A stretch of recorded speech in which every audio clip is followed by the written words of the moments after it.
It's the Friday edition of the show talking about the arena right here on iBrandTV, and I'm Samson Oloide. It is the show that would usher you into that sporting weekend where there's so many activities from the Women's African Cup of Nations to the Women's Euros as well. Do not forget, you still have Copa America talking about the Women's Championship, not forgetting that of CONCACAF as well. So it's women's football dominating the sphere at this point in time, and you can rest assured other clubs will also be playing various friendly matches. It's on that note I say good afternoon and welcome to another edition of the arena. 2-1 that ended a match that was seemingly meant to be easy on paper, but you have to give credit to Botswana, who came all out swinging and fighting, playing so well to ensure that the game was competitive in that sense. And I think it's a well-deserved victory for the Moroccans on the back of the 90 minutes that was played. Kudos, as I said, to the Botswana team. That was a very fine free kick right there. And they just gave it their all. They just couldn't, give more. But for Morocco, the host nation are through to the semi-final, more importantly, picking up a World Cup ticket. And in terms of the women's game on the continent of Africa, this is a very good time for women's football. We had a record 45,000 plus people in attendance during the match between Morocco as well as Botswana. 2-1 it ended, and you can rest assured that you'll have more fans trooping to the stadium, considering that the host nation is still in the competition. More often than not, what you have is that the fans desert the stadium once the host nation has been knocked out of the competition. But with Morocco progressing into the semi-finals, there's the possibility that we'll even have more record numbers when it comes to attendance to women's football right here on the continent of Africa. So Morocco 2-1 against Botswana and through to the semi-final, where they will be also looking at the possibility of making the finals, as it were. Now let's move away from there and talk about Zambia. Yes, that was the match that really lived up to the billing. It was a close call prior to the match, talking about how competitive both teams are. Zambia against Senegal, and that was a match that really lived up to it. The hero from that match has to be the Zambian goalkeeper Azel Nelly, who was able to make a save in the shootout, as well as score one herself. And then for the goalkeeper, you have to just give her credit, talking about Azel Nali, who scored one from the penalty spot, as it were. The Senegalese will feel hard done by Ndiaye had given them the lead in the second half, but their goalkeeper, gave Chitundu the chance of equalizing for the Zambians right there with that error, and that ensured that the match went into extra time and penalties before the Zambians prevailed. 4 kicks to 2. The Zambians prevailed on penalties. And for the Copper Queens, it is their first appearance at the semi-final stage of the World Cup, of the competition, talking about the African Cup of Nations, or rather the Women's African Cup of Nations. More importantly for them, it's also a maiden World Cup appearance. So the Zambians, who are known as the Copper Queens, will be one of the representatives of Africa to next year's World Cup taking place in New Zealand and Australia.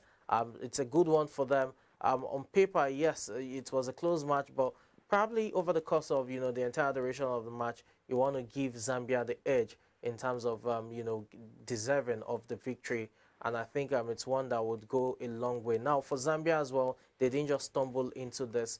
It's been works that's taken years to make, in terms of how they've developed their women's football, in terms of infrastructural development, more importantly in terms of the personnel as well, that's the players. So Zambia definitely feeling good about their chances of being the underdogs going all the way into the semi-finals.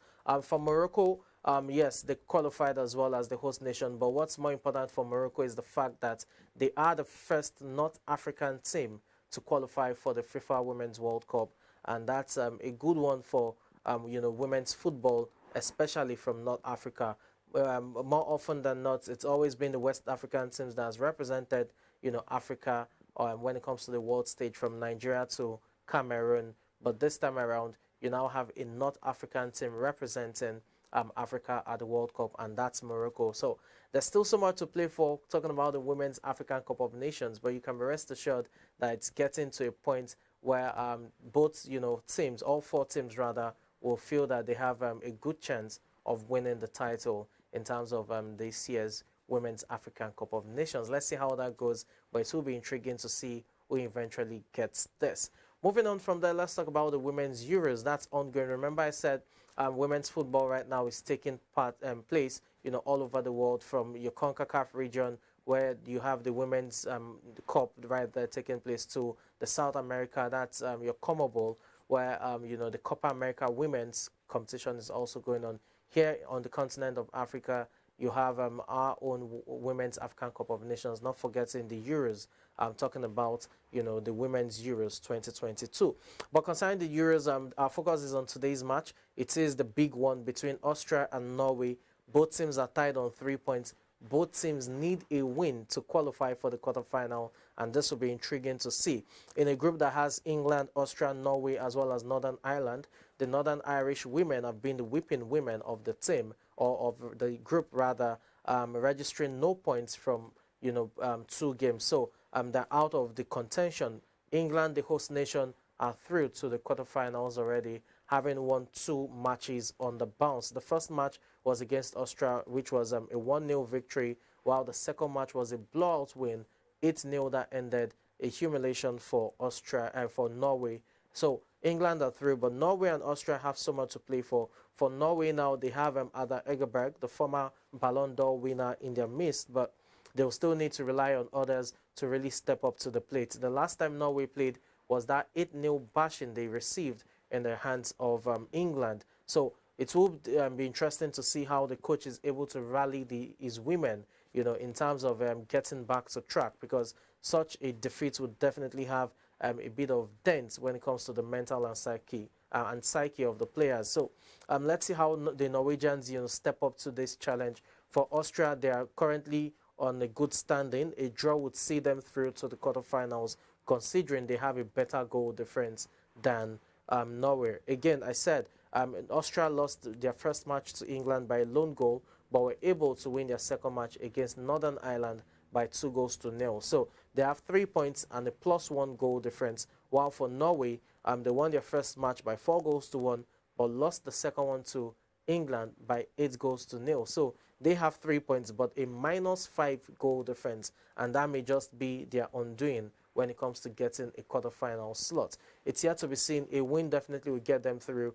Austria simply need to avoid defeat in order to progress to the quarterfinals. It's definitely a stage that will be intriguing to see in terms of the clash between both women.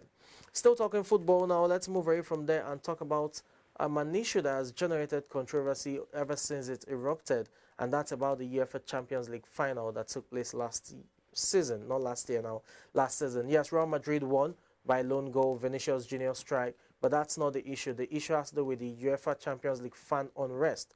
Remember, the Champions League was delayed for over 30 minutes as the security forces, the police, were trying to, hold fans at bay, especially Liverpool fans who were trying to gain access to the stadium. And there were different, reports at the time that the fans were trying to get in with fake tickets. There were talks that, the fans were not ordered, among other things. But a French inquiry into the incident has found out now that Liverpool fans were blamed unjustly and unfairly for a litany of errors that weren't of their own making. As you can see on your screen, you have Liverpool fans showing the security officials their tickets that they are eligible to go into the stadium. But again, we still have more inquiries into this, and I'm sure UEFA would take this report into good account in making a judgment at some point. But right about now, it's about the